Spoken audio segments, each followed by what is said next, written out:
Hello, it's me, Kyle. Welcome to Give Pause Hobby, the channel where I stop to appreciate the things I love to fill my free time with. We're back with another episode of State of the Hobby. June was a hot month of activity on the channel, on the table, just in general. And yeah, it's after May was kind of a little bit of a downturn. June just kind of went like boop, boop, boop, boop, boop, boop, and had a lot of playtime, a lot of plays, and we'll get to all of that in a little bit. But one other pretty big thing, I mean, technically I guess this happened in July, but the seeds were definitely planted in June. I just want to, right off the bat, to any of the new viewers who are out there, this was an idea that's been rolling around up here for a while, and that is setting up a Reacts series, trying this out with myself and my wife Kate, and it came down on reacting to music that I love and or have loved in my earlier life, and so stuff that I knew quite well, but she was like totally new to. And so the place that I was kind of pushed over the finish line, because I was seeing other videos of this type, was with Tool, one of the defining bands of my high school into college time, and has always been there, but more so in the background, like an every now and then thing to check in with in more recent years. But I'd seen a bunch of Reacts videos like out of nowhere. YouTube was showing them to me, and I was like, man, Tool is just so sick, and I think that would make for what we call Old Lady Kate. So when my wife gets surprised about something, she gets this like old lady persona that sort of comes to the fore. And yeah, we finally filmed it and put it up on the channel. And honestly, I wasn't sure how it was going to be received. I mean, this is primarily a board game channel, but I've had multiple like conversations with people, admitted on here, like there are times when I want to do something else, not just like teaching and playthroughs and that sort of stuff. And came to the conclusion myself, and a bunch of other people encouraged me to do the same thing. Be like, it's your channel, like, follow your bliss, like do what is going to be interesting to you, because at the end of the day, that's all that matters. And I was like, great, let's do it. And it turns out that there have been two now, and these two videos are not my most watched videos of all time. That's because I have a long-standing the Rootbot teach videos have a pretty significant head start. But if like what's happened in these weeks since is any indication, these will eclipse those videos and then some.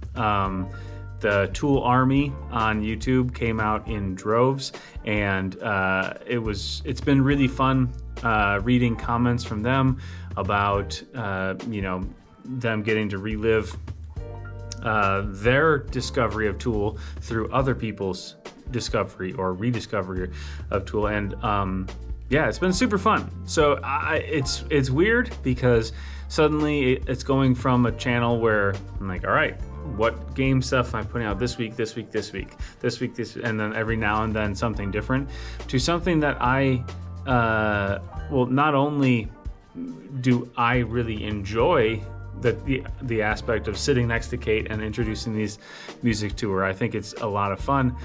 It's also, some of the most watched videos that I have on the channel. So it's going to have a somewhat regular kind of production schedule, but I still have a bunch of board game stuff that I want to put out, and I'm pulling from the same pool of free time. So, I'm just excited all around for it, because it's been a lot of fun. There seems to be an audience for it, so people are enjoying it. And the channel has hit over 1,000 subscribers. So if that's one of you, thanks so much for clicking that button. If you're watching this and it's not one of you, I would hugely appreciate if you would consider it. But yeah, that's like a really big thing that has nothing to do with the normal discussion on these videos. So just wanted to get that out of the way right off the bat before I dive in. All right, so what we've been playing this past month. The beginning of the month had a couple of things that, one that finally made it, or a couple that finally made it in, and then one that I did break the no by 23 and spent some money, some gift card money that I had, and got myself a copy of Guild of Merchant Explorers, which is fantastic. It's kind of funny when there are some games that there's like this long lead up of you being like, wow, this game would be amazing, or the Kickstarter or crowdfunding, just like hype train building up, and then it finally gets you and you're like, cool. And it's sort of like a bit of a letdown, shall we say. Then there are other games that just like come out of left field and you're like, what? Like you find a great deal on, or somebody just gives you as a gift and you didn't even think to put it on a list anywhere, and it's just like a game that you love. There are other games that, like, ever since you heard about them, maybe like right from that start or like building over time, you imagine that this is a game that will resonate with you, with your game group, with whatever. And it just keeps building up, and you're just like, well, I'm, not buying games right now, or I have other things on the priority list or whatever. And you finally get to it and you're like, holy cow, this is exactly as good as I was expecting it to be. And that's Guild of Merchant Explorers. I had a very strong idea that this would be right up my and Kate's alley, and it's been up everybody's alley that I've played it with so far. So really excited. I'm actually at school. There's one of our tech offerings this upcoming year is making games. I can't remember what it's exactly called. They've done it before, and there's like a card game, a board game, and a video game component to it in a trimester. And so it's really cool. I introduced it to a couple of teachers towards the end of the school year. They had a blast, and through that led to talking about how the components of the game, something like Guild of Merchant Explorers, is actually really interesting from a trying your hand at game design aspect, because you can just have a couple of you can have like assets or like a program where you're designing the map, and then it's just up to you to figure out how you want to make it, what shape you want to do it, where you want to put the things, and you have all the pieces there. So you don't need to make the game whole cloth. You're just making like a version of the game, which I'd never really considered that before from like a giving kids the opportunity to try something standpoint, but I think that's a really smart way to do it. I also might be bringing a couple of my designs just to show them like this is something that, if you want to go full bore into making a game, like this is something you can do. So anyways, that game rules. As for the two games that arrived, let me see if I can say this. New Avernus, not Avernus. I was calling it that for way too long. There's no L. New Avernus, which is, I think, the Publishing Goblin, and it's so cool. That one was a long time coming. This is where I think Send or Ship from China, the shipping company, and they start giving you updates as soon as like it's picked up from the like publisher in China. So like the truck that takes it to port, and then like intake at the port, going to vessel, and I mean it was, I want to say, at least 5 weeks of updates, which is just too much. I appreciated the transparency, but also I kind of want to be just ignorant of something until it's like incoming. But anyways, it's finally here, and it's super fun. It's called Building a City for the End of the World, and you're building from the ruins of this city to make a new city with the fully formed in your mind the knowledge that it will be wiped out by meteors, and you are like these rock golems that are trying to build the perfect city so that the what is it called? The biologicals? No, there's a different word. I can't remember it. But so people will come and live in it for this fickle god. And it's just well, the best way to figure out if a city's good or not is to constantly destroy them with plague and fire and meteors and floods. And so you're discovering, building blueprints from exploring. You're building them with glass and stone, and at the end of the game, which is a somewhat variable game length, there's a meteor storm. And on both, every player has their own board, but at the end, it's like battleship, but you're all getting attacked by the same other player. And so you're just all right, A3, and then a meteor hits there. And if you have building there, it's smoked, it's gone, unless you put stone, and then it's protected. If there's nothing there, nothing happens. And then once the meteor storm is over, then you score your points. So you might have had an amazing points engine, you had this, that played off this, that played off this, but if one of those pieces is wiped out, suddenly that engine just falls apart. And so I am in love with this idea, and I think probably a big part of that is the understanding that as the habitual rules nanny, the person who procures, learns, and teaches these games. Sometimes when I'm playing them, you get this sense from the other players. They're oh, well, I'm playing against a guy who knows everything about the game. When really, I didn't know it that much better than anybody else. It's new to everybody. It's just I learned it first. I love games that have a decent amount of randomness in it because of that reason. Who knows, maybe this will change in time when I get more regular play groups and I'm playing with people who are, dyed-in-the-wool, heavy board gamers, who could probably all teach the same games. It's just that, someone has to do the review and then we all play it. But for right now, it's really nice to have a game that has this random element that is kind of like the great equalizer. But anyways, the game is super cool. It has asymmetric factions, and it's a lot of fun, and I love it. I did break down the box. The box was freaking huge. The art style is really cool. There's kind of Art Deco-ish style, and the box is beautiful. I think I maintained the beauty in it, but I put it in a way smaller silhouette, which is great for packing to bring to play. So there's that. I also got more time playing with new KeyForge stuff. I think I talked about that last time. I can't exactly remember when that came in, but having KeyForge back in rotation, have played a couple of duels as well, not just me playing solo adventures.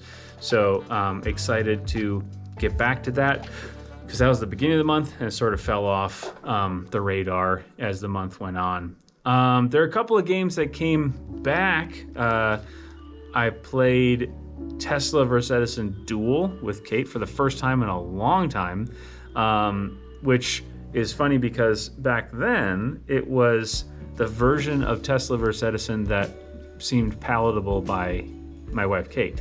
She did not care for big Tesla vs. Edison. Since then, I vaguely remember the game kind of pretty good. Since then, she has come to find out she really actually likes big Tesla vs. Edison quite a bit, as do I. It's a little bit more of a setup, more of a rules teaching and re-remembering or whatever it may be. But it's a fantastic game. I love that game. And this is definitely not the same, but it has a little bit of the same kind of twisting the knife into the other players' plans vibe. I really miss the whole map and the tech tree and that whole part, but there is definitely a taste of big Tesla vs. Edison that's to be found in this, and that's really cool. And So I was happy that made a resurgence. And so was she. Played a bunch of First Orchard. This is, for those out there who have little kids, this is just one of many of the fantastic games from Haba.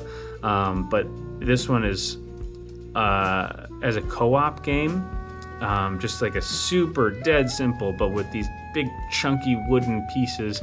You're trying to collect all the fruit before, as we call it, the stinky crow comes down the path and eats all the rest of the food.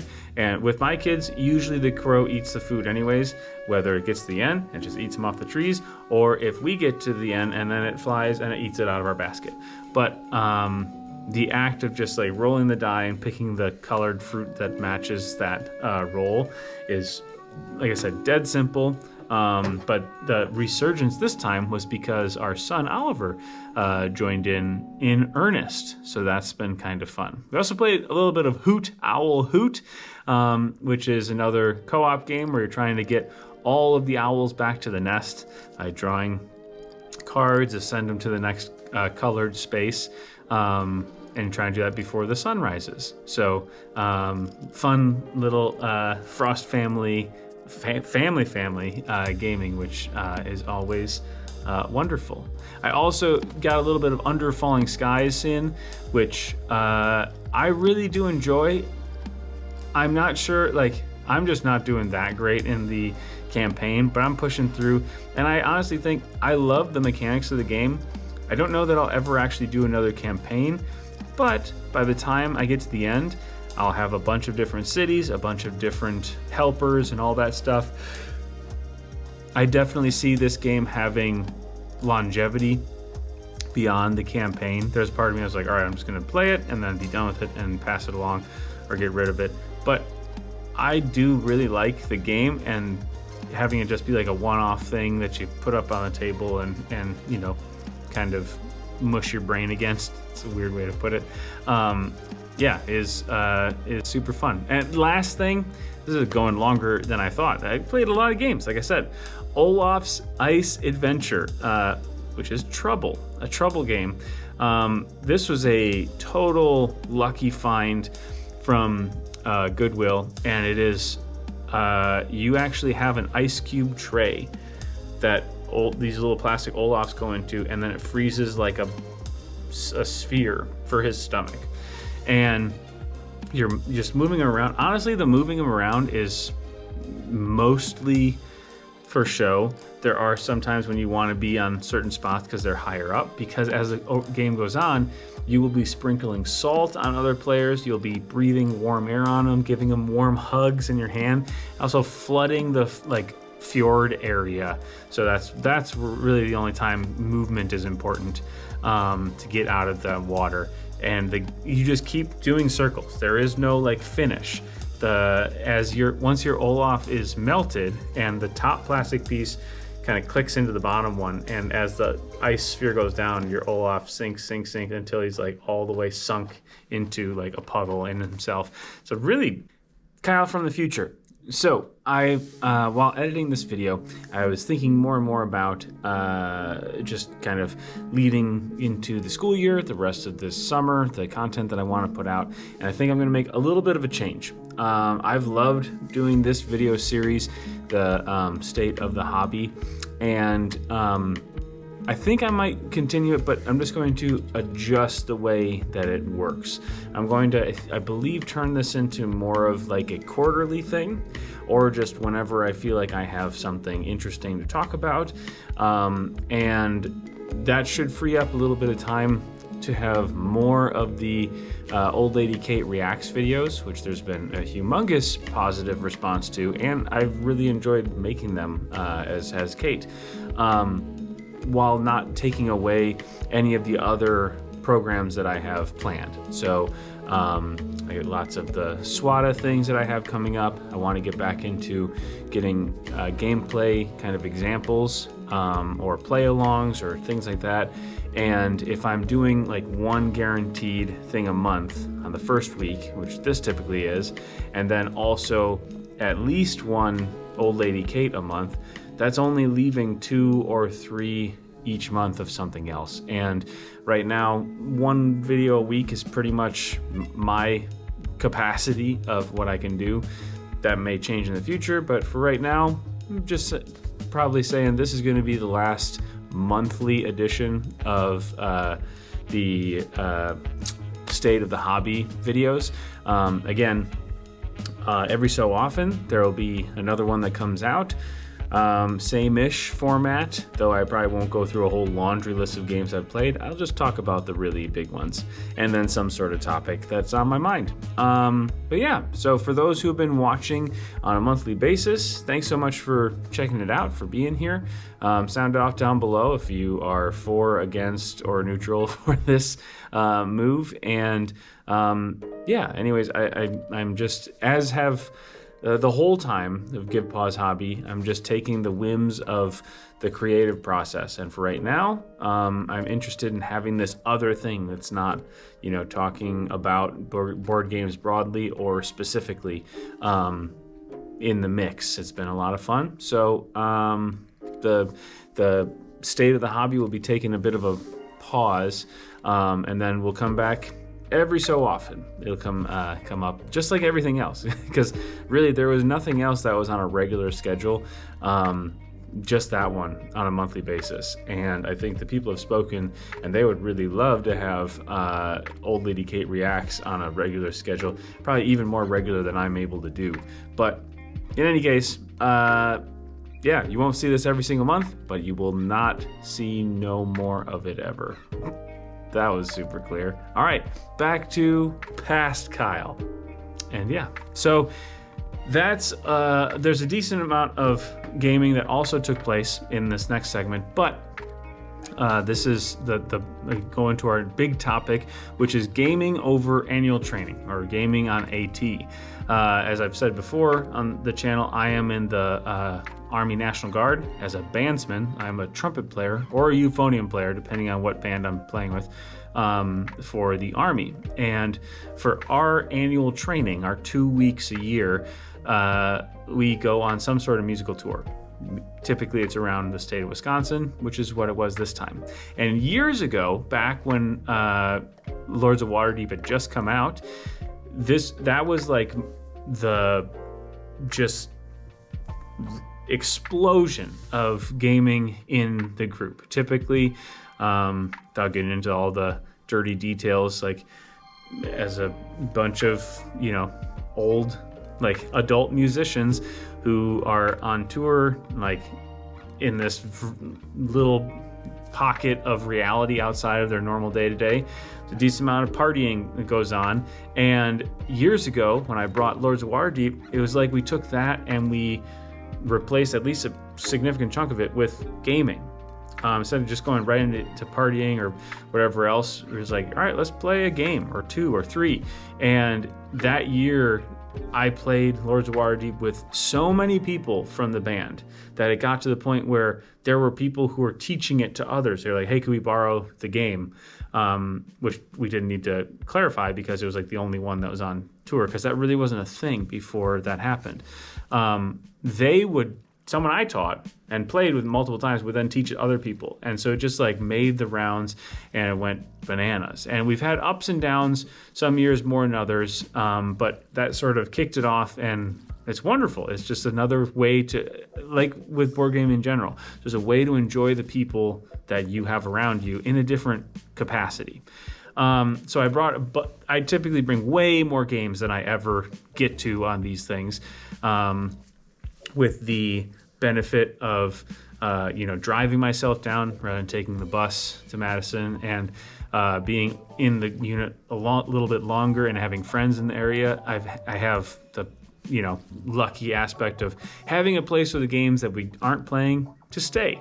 So anyways, we did get a decent amount of games in here, but this was actually an interesting thing for me. There's a sizable part of the unit, at least the people that I would be pulling from for playing games, that are huge fans of hidden role sort of social games. We played Tortuga 1667 5 different times, and which is a super interesting super interesting game where you're like the French and English and then Dutch, if you have an odd number of players, trying to like get spoils of pirating, and at the end of the game have more in your preferred countries, I don't know, in those areas, and you don't know who the other people are, and you have different roles, like the captain, the cabin boy, the general, or the governor of Tortuga, and you all have different abilities you can do. There's voting and everything. It's a pretty fun game, honestly. Like, and I have had mixed results with these sort of games in the past. But we had a bunch of fun. Obviously, we played it a bunch. I did pretty well, I have to say, in the games that I played. We also played, for the first time in a long time, Mafia de Cuba, sort of like in a gathering night. We played a few, like 4 or 5 rounds of it in quick succession. And I gotta say, as much as I have heaped praise on that game here in the past, I don't know. And I did recognize, like, fully whenever I've talked about it, you need to play with the right group.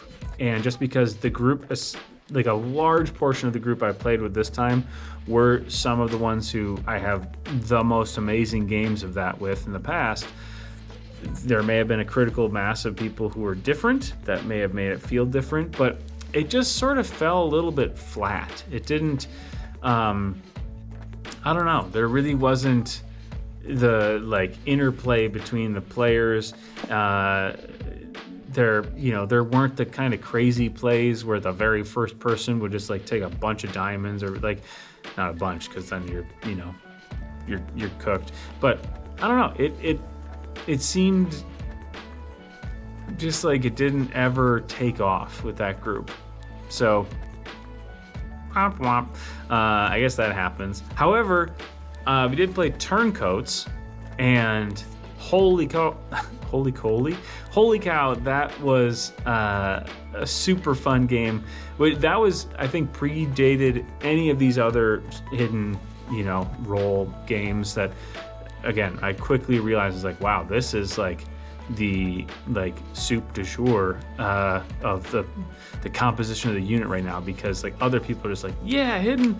Like we played The Visitor at drills before, my friend's copy of that, and he brought along The Resistance, which never actually we didn't get to play this time. But again, I've had mixed results with those games in the past, but this group of people, they are all about it. And Turncoats was kind of a nice halfway meeting point, because with like, in terms of like area control and these like, there's like posturing aspect, but also the secrecy of not knowing who exactly is going for what. We played a 5-player game, and it was bananas, like all the way up to the end. The whole game, people were just like having these like little fits and spurts, and then the end, the result was no one that we expected. So it was just the perfect version of Turncoats, and I really do like that game quite a bit. And being in like a little pouch, it goes nicely in my backpack, which means I can just kind of take it anywhere and lay it down on a table, and we can play it at a moment's notice.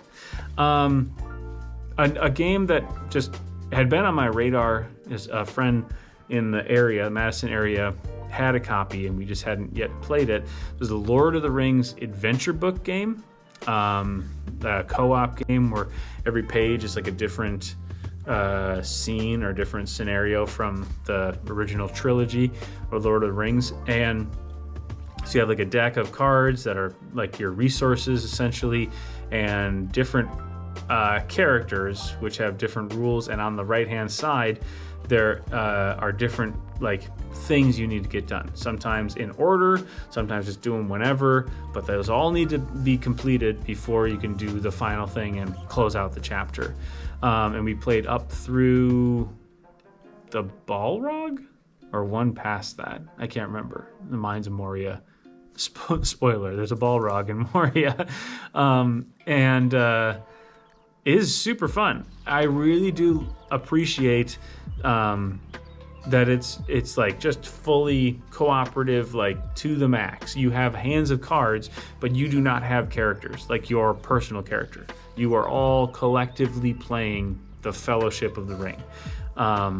Which again, they're just like in the books and the movies, like that splits. So there are some chapters that are just like the fighter guys. There's some chapters that are like just the hobbits, and there are also some chapters. One of them was like forming the Fellowship, and it was all about like posturing yourself in Rivendell to like get to the right person to say the right thing to make them on board for the Fellowship before the whole thing was over.